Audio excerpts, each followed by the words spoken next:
Hi everyone, and welcome to my course, Solid Software Design Principles in Java. My name is Dan Geabunea, aka Romanian Coder. I'm a passionate software developer, clean code enthusiast, and blogger.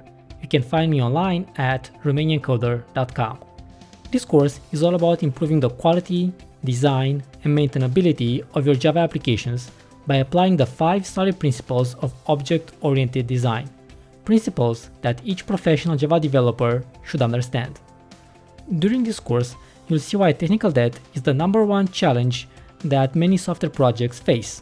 You'll learn about the 5 solid principles, then you'll see how to correctly identify violations of these principles, and how to refactor code and correct these violations.